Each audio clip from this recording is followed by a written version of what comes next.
Tyrion. Tienen a mi hijo, dijo Tywin Lannister. Así es, mi señor. La voz del mensajero estaba rota de puro agotamiento. Tenía el chaleco desgarrado, con el jabalí pinto de craquear manchado de sangre seca. A uno de tus hijos, pensó Tyrion. Bebió un sorbo de vino sin decir palabra. Pensaba en Jaime. Cuando alzó el brazo, el dolor se lo recorrió como un latigazo desde el codo, para recordarle su breve experiencia en el campo de batalla.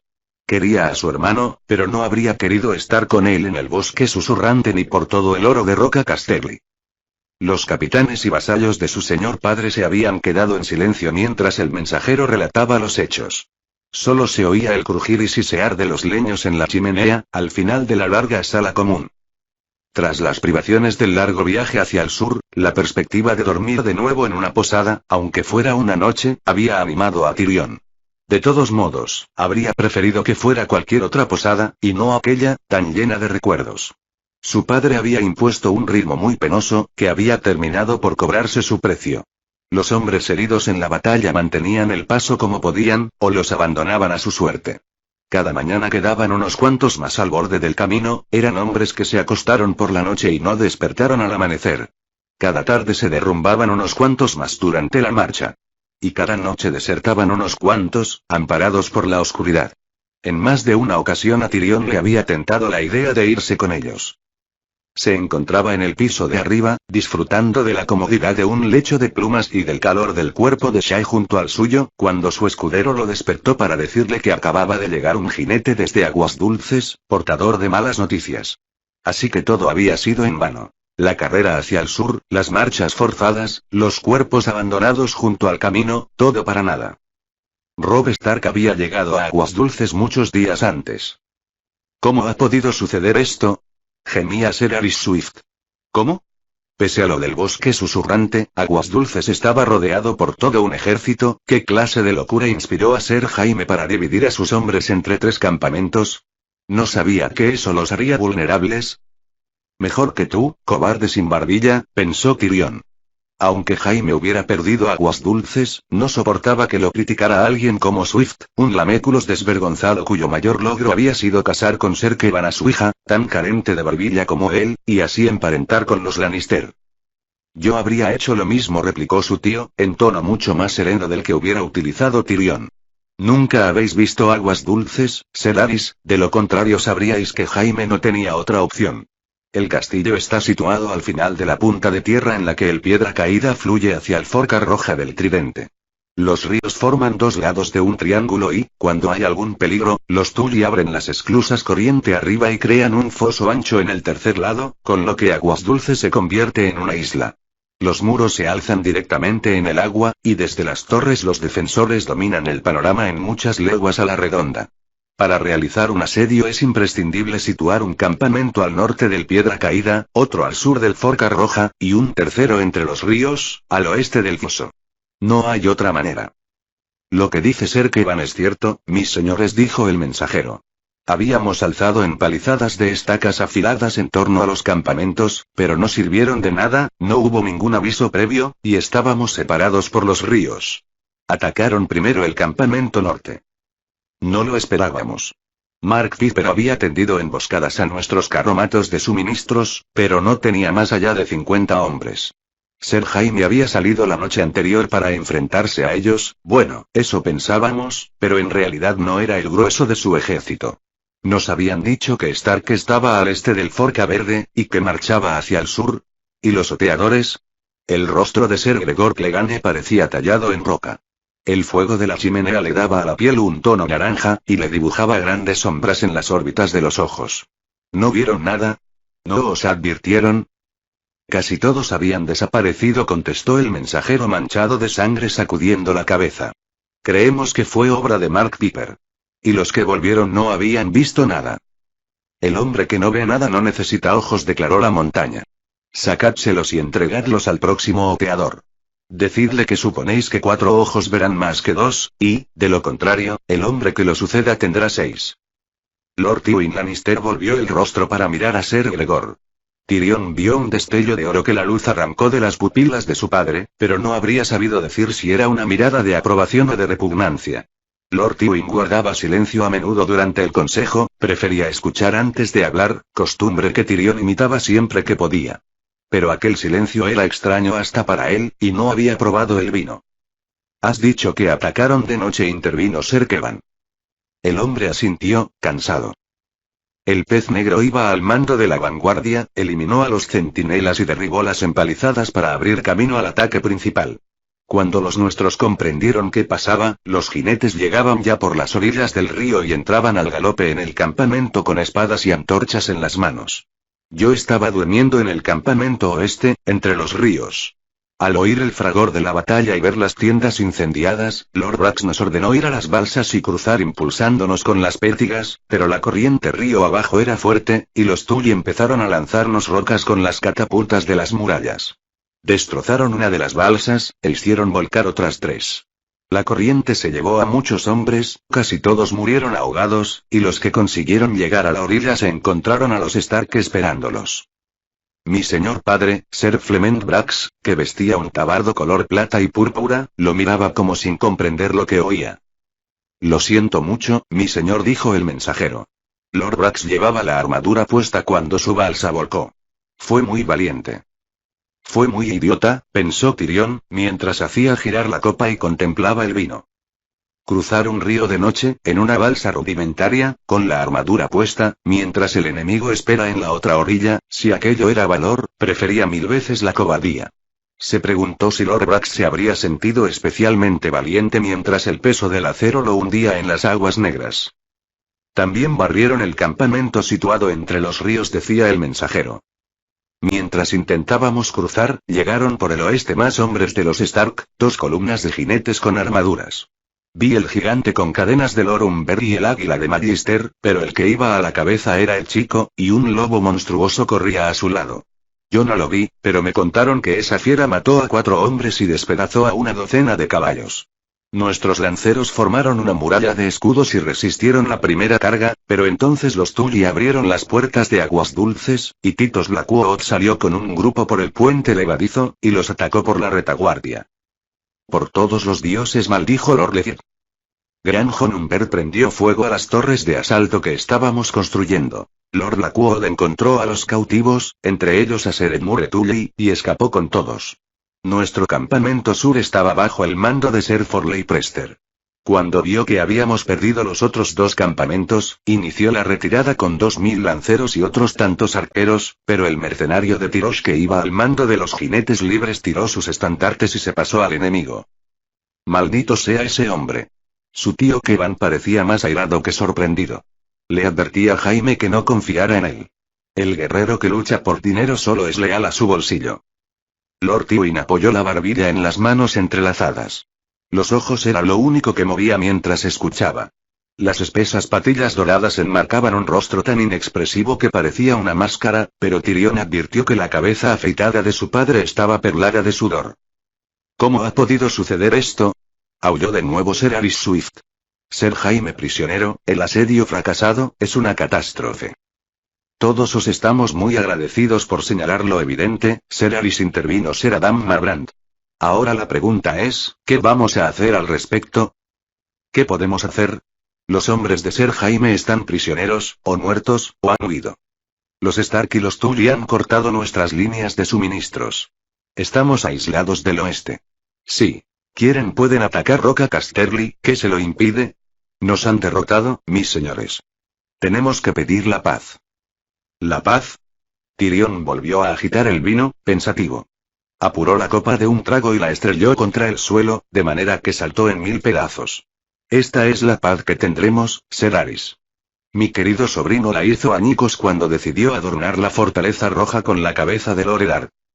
Intentad beber vino de esa copa, o será más fácil que convencer a Robb Stark de que firme la paz. ¿Está ganando, o no lo habéis notado? 2 batallas no hacen una guerra, insistió Ser Adam. No nos ha derrotado, ni mucho menos. A mí me gustaría enfrentarme con ese muchacho Stark, acero contra acero. Puede que acepten una tregua y un intercambio de prisioneros, sugirió Lord Lethir. A menos que quieran cambiar 3 por 1, nos sacan mucha ventaja, replicó Tyrion con tono ácido. ¿Y qué podemos ofrecer a cambio de mi hermano? La cabeza putrefacta de Lord Eddard. Tengo entendido que la reina Cersei retiene prisioneras a las hijas de la mano, dijo Lefort, esperanzado. Si le devolvemos a sus hermanas, tendría que ser muy idiota para canjear la vida de Jaime Lannister por la de 2 niñas, dijo Ser Adam con un bufido desdeñoso. Entonces tendremos que pagar un rescate, por alto que sea, insistió Lord Littlefield. Tyrion puso los ojos en blanco. Si los Stark quisieran oro, solo tendrían que fundir la armadura de Jaime. Y si pedimos una tregua, pensarán que somos débiles, argumentó Ser Adam. Tenemos que atacarlos enseguida. Sin duda nuestros amigos de la corte podrán aportarnos nuevas tropas, dijo Ser Aris. Y alguien podría volver a Roca Casterly para reunir otro ejército. Lord Tywin Lannister se puso en pie. Tienen a mi hijo, repitió Lord Tywin Lannister poniéndose en pie, con una voz que cortó las conversaciones como una espada corta el sebo. Fuera de aquí todos. Dejadme solo. Tyrion, siempre obediente, se levantó para salir con los demás, pero su padre lo miró y añadió. Tú no, Tyrion. Quédate. Y tú también, Kevan. Los demás, fuera. Tyrion, mudo de asombro, volvió a acomodarse en el banco. Ser Kevan cruzó la sala en dirección a los barriles de vino. Tío, lo llamó Tyrion, si tienes la bondad. Toma. Su padre le ofreció su copa, con el vino intacto. El asombro de Tyrion fue abismal. Bebió. Lord Tywin se sentó. Lo que has dicho de Stark es cierto. Si Lord Eddard estuviera vivo nos habría servido para firmar la paz con Invernalia y Aguas Dulces, una paz que nos daría el tiempo que necesitamos para encargarnos de los hermanos de Robert. En cambio, muerto, apretó el puño. Es una locura. Una locura. Hod no es más que un niño, señaló Tyrion. A su edad yo también hice tonterías. Aún podemos dar las gracias porque no se haya casado con una puta. Su padre le lanzó una mirada dura. Tyrion bebió un sorbo de vino, y se preguntó qué haría su padre si le tiraba la copa a la cara. La situación es peor de lo que crees, siguió su padre. Al parecer tenemos un nuevo rey. Un nuevo. Ser Kevan se quedó boquiabierto. ¿Quién? ¿Qué le han hecho a Joffrey? Durante una fracción de segundo los labios finos de Lord Tywin se fruncieron en una mueca de repugnancia. Por ahora, nada. Mi nieto sigue ocupando el trono de hierro, pero el eunuco ha escuchado rumores procedentes del sur. Hace 2 semanas, Renly Baratheon se casó con Margaery Tyrell, y ahora reclama la corona. Y el padre y los hermanos de la novia le han jurado fidelidad. Son noticias graves. Cuando Ser Kevan fruncía el ceño, las arrugas de su frente eran profundas como cañones. Mi hija ordena que acudamos de inmediato al desembarco del rey, para defender la fortaleza roja de Renly y del Caballero de las Flores. Apretó los labios. Nos lo ordena. En nombre del rey y del consejo. ¿Cómo se ha tomado la noticia el rey Joffrey? Preguntó Tyrion, con cierto humor negro. Cersei no ha considerado oportuno decírselo por el momento, respondió Lord Tywin. Tiene miedo de que se empeñe en atacar él mismo a Renly. ¿Con qué ejército? Quiso saber Tyrion. Supongo que no pensarás en darle el mando de este. Dice que iría a la cabeza de la guardia de la ciudad. Si se lleva la guardia, dejará la ciudad indefensa, señaló Ser Kevan. ¿Y estando Lord Stannis en Rocadragón? Sí. Lord Tywin bajó la vista para mirar a su hijo. Siempre había pensado que el bufón eras tú, Tyrion. Ya veo que estaba equivocado. Vaya, padre, respondió Tyrion. Eso casi parece una alabanza. Se inclinó hacia adelante. ¿Qué pasa con Stannis? ¿Es el hermano mayor? ¿Qué le ha parecido lo que ha hecho su hermano? Siempre he tenido la sensación de que Stannis era más peligroso que todos los demás juntos, contestó su padre con el ceño fruncido. Pero no hace nada. Cierto, a Varys le han llegado rumores. Stannis construye barcos, Stannis contrata mercenarios, Stannis ha llamado a un portador de sombras de Asai. ¿Qué significa todo eso? ¿Son verdaderos los rumores? Se encogió de hombros, irritado. Kevan, trae el mapa. Ser Kevan hizo lo que le habían dicho. Lord Tywin desenrolló el cuero y lo alisó sobre la mesa. Jaime nos ha dejado en una situación pésima. Roose Bolton y los restos de sus huestes están aquí al norte. Nuestros enemigos tienen en su poder los gemelos y Fosso Cailin. Robb Stark está al oeste, de manera que no podemos retirarnos hacia Lannisport y la Roca a menos que presentemos batalla. Tienen a Jaime prisionero, y a todos los efectos su ejército ya no existe. Toros de Mir y Beric Dondarrion siguen atacando nuestras partidas de aprovisionamiento. Al este tenemos a los Arryn, Stannis Baratheon está en Rocadragón, y en el sur Alto Jardín y Bastión de Tormentas están llamando a sus abanderados. Ánimo, padre. Tyrion sonrió, malévolo. Al menos Rhaegar Targaryen sigue muerto. Tenía la esperanza de que nos aportaras algo más que sarcasmo, Tyrion replicó Lord Tywin Lannister. A estas alturas Robb Stark ya contará con Edmure Tully y con los señores del Tridente. Ser Kevan miraba el mapa con el ceño fruncido. Sus fuerzas combinadas superan a las nuestras. Y con Roose Bolton pisándonos los talones, me temo que, si nos quedamos aquí, acabaremos atrapados entre 3 ejércitos, Tywin. No tengo intención de quedarme aquí.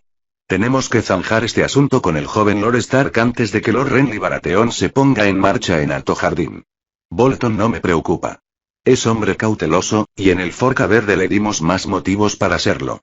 No se apresurará mucho a la hora de perseguirnos. De manera que, por la mañana, partiremos hacia Arenal. Kevan, quiero que los oteadores de Ser Adam encubran nuestros movimientos, y que vayan en grupos de 4. No quiero oír hablar de desapariciones. Como órdenes. Pero, ¿por qué a Arenal? Ese lugar trae mala suerte.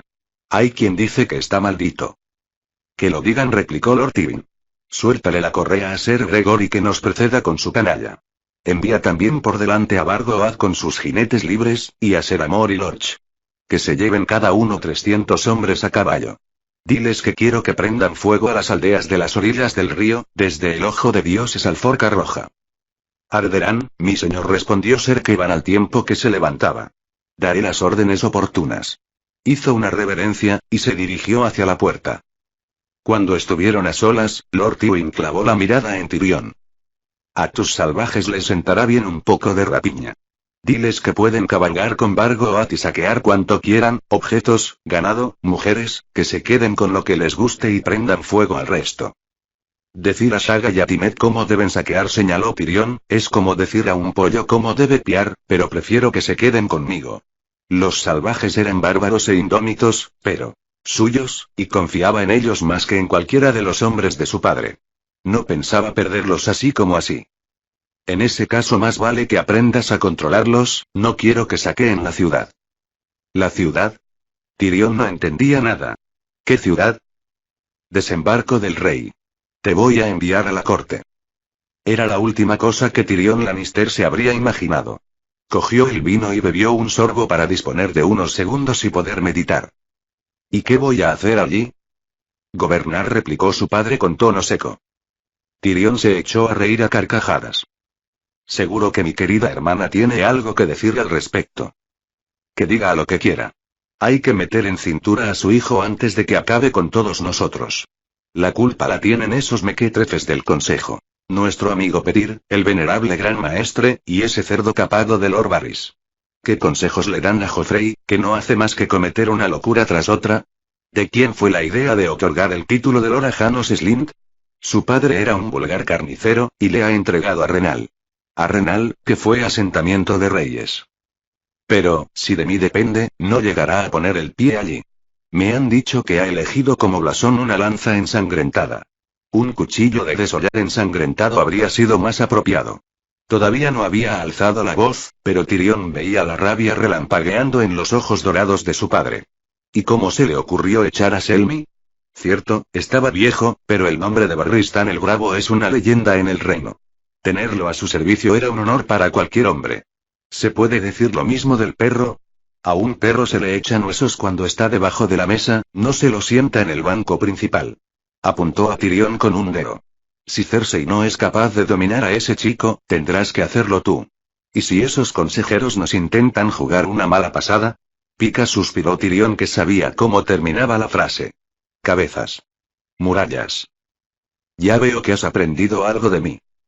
Más de lo que te imaginas, padre, respondió Tyrion con voz queda. Apuró el vino y dejó la copa sobre la mesa, pensativo.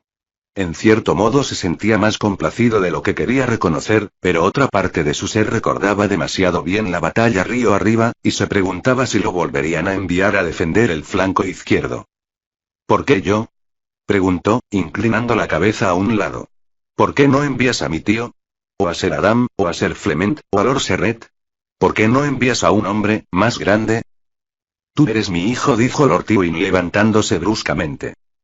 Entonces fue cuando se dio cuenta. Lo das por perdido, pensó.